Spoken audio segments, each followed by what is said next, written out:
What cartoon world do you wish you could live in for a week? So a fictional cartoon universe that you could live in for a week. Now, I do want to get to your guys' answers, but I got to say, the middle class whole family out there actually put up some fairly good examples up here. The gift game was Brendan rolling. put up. Yeah, the gift game is on fire. Brendan put up Ren and Stimpy. Now, I don't want to ruin your dream there, Brendan, but that is a bad acid trip, deprived of all humanity that you would like to be a part of for an entire week. Ren and Stimpy, like I remember sneaking down to the basement when we first got cable. That might be the first show that I had access to when I finally got cable in high school. And that thing gave me fucking nightmares. Ren and Stimpy was a terrible show aimed at children, but packaged for adults. It was a terrible show. I mean, it was more bizarre than entertaining. All right, let's not kill this guy's dream, all right? Come on, move on. Fuck. No, I'm saying, well, I just wanted to get your thoughts on Ren and Stimpy because you guys are younger than me, and I just wondered how it fucked you guys up. Yeah, I mean, it had its moments. It was funny. But yeah, do I want to live in that paradox for 7 days? No. I mean, unless, like, I would like to get a log at least though.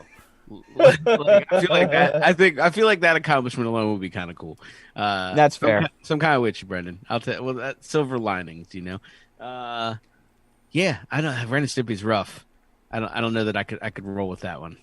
That's my favorite part of Ren and Stimpy was like the throwaway cartoon that they did with that like that superhero that had a toaster for a head and flew backwards. Yeah, fuck. What was his name? I don't know what his name was. I don't know, but and then he had the overly expressive butt cheeks. Yeah, and he flew through the air. There was also a good one where they were trying to hang him, and I think Ren had no neck, and so they couldn't get the noose around it. And Stimpy was so light they just kept flopping in the wind. Yeah, powdered toast man. That's right. That's it. Powdered toast man.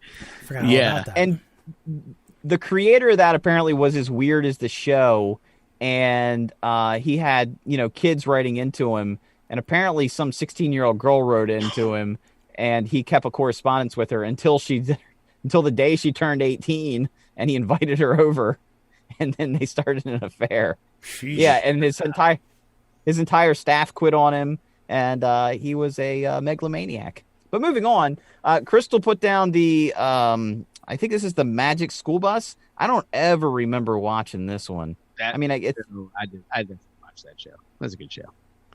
It seemed like a psychedelic, like an actual psychedelic information show, though. Like you learned stuff there. Yeah. Well, it always started innocuous. Like every episode, pretty like same frame. Like kids in the classroom, and kids like, Miss Frizzle, where do babies come from? And she's like, oh, I'll tell you, kids. And then the bus like zorps into a fucking ovary, and she begins telling them how the fucking life cycle works. So it is insane, but educational. You can drop a tab of acid and fly up inside a vagina. Sounds like a hoot and hollering time to me. And I'm all I about don't know that was one of the lessons. It just is what came to mind. And when you zorp into an ovary, I mean, onomatopoeia, that is like fucking. Well, fun fact. In my research, I found out that when short school buses shrink into the size of a cell, the noise that they make is zorp. So they just go zorp. Okay. Look that up.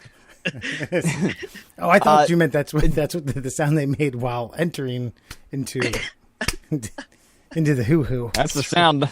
That's the sound I make. Hey-o. If Zorp ever came out of the bedroom, I'd get kicked out. Zorp! Hey, look. So do it. Don't know where that came from. Oh, Zorp!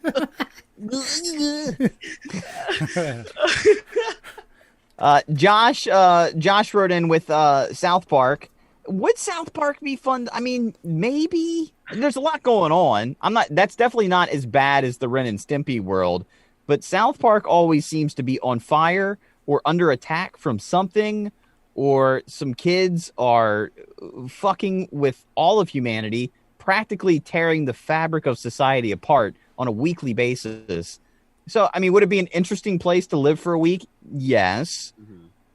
Might there be consequences? Absolutely. I mean, it's entertaining nonetheless. Yeah. Yeah, I don't know. It depends. Do I get? Am I stuck in early South Park, or am I stuck in later, heavily Randy Marsh South Park?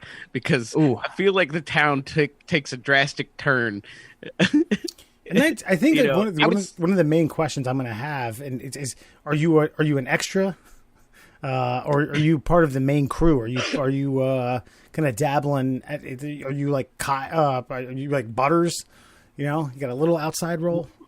More importantly, can I be Canadian if I want to, so that I have the split head?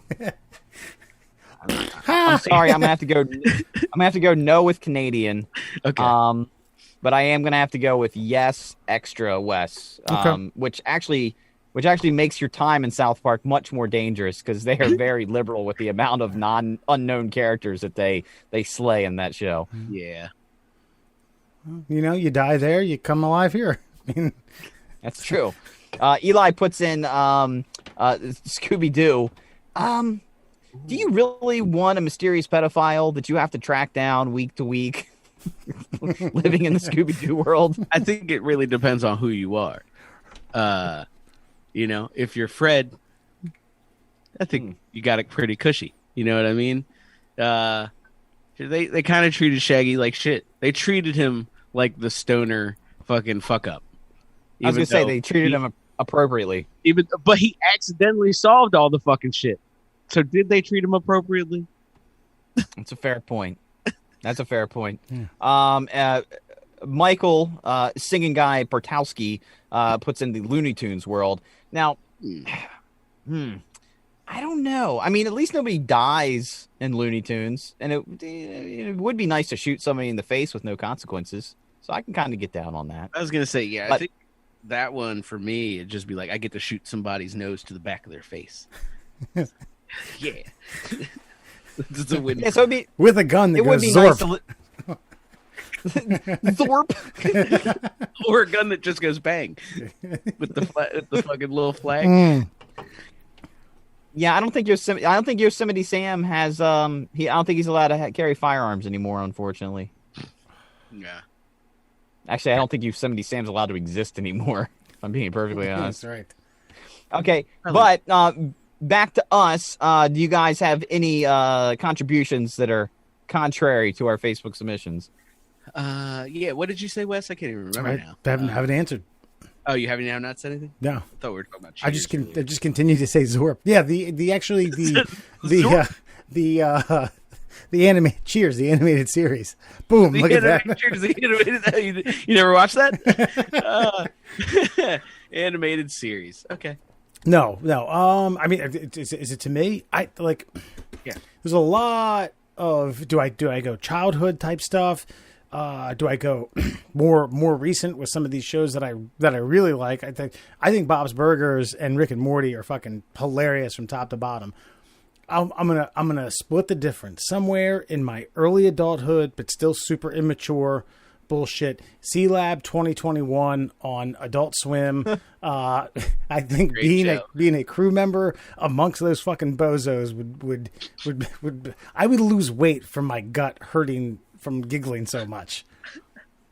And of course you get Captain Murphy to do whatever you want. Oh man. Yeah. That's I was going to go Brack show, but I'll C-Lab I'll settle on that. It's a great choice. I just remember I gotta go look back, but I remember an episode when I guess one of them donated their brain to something or put their brain in a robot, and then they rented out the human body to a mouse. And then so the human was just obsessed with cheese. Like he just kept walking around asking for cheese. God, it was pretty goddamn good. That's a solid choice. I'd have to watch some of that. And I'm with you. I was Rick and Morty was up there because I think for a week in that world, there's a lot that you can experience. Right. A week in that multiverse, there's a lot going on. But I settled on American Dad because I would love to spend 7 days with Steve and Anita Smith and fucking Roger. Because those two characters are probably hands down two of the funniest fucking animated characters ever. And if you haven't watched them, I highly suggest you do. All right, well, you guys took a different route than I did. I guess I kind of went with childhood cartoons, and I was trying to think of what world would be the most peaceful. So I feel like I went with Smurfs, and this is why. They lived in a land where you wanted for nothing. Gargamel was a cocksucker trying to turn Smurfs into gold for some fucking reason. So I would go and I would side with the Smurfs. I would kill Gargamel for them. And then I would just let them wait on me hand and foot and perform their little Smurf magic. And I just live like a king. Yeah, it'd be a little rudimentary, but they could put on plays and such for me. They could perform their little Smurf magic and entertain me. Maybe make me a Smurf wife. Smurf wife, husband, or asexual, whatever. I think if they could make Smurf wives, they would have had more than one Smurfette. I feel like we need That's a to good cue point. in the Donnie Darko thing where he talks about them being asexual. Go ahead. No, but I've kind of always wanted, in a weird way, that like life below zero kind of lifestyle, kind of get away from it all, the Alaskan bush people thing. And if I could live in a place where I would want for nothing and I would be, I'd have all the food I needed because the Smurfs would do it for me.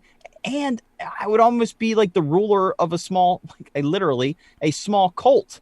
And I would just have these little creatures do my bidding for me because I wouldn't be chasing them down to dump them into a vat of acid in some weird alchemist way to try to create gold figurines out of them.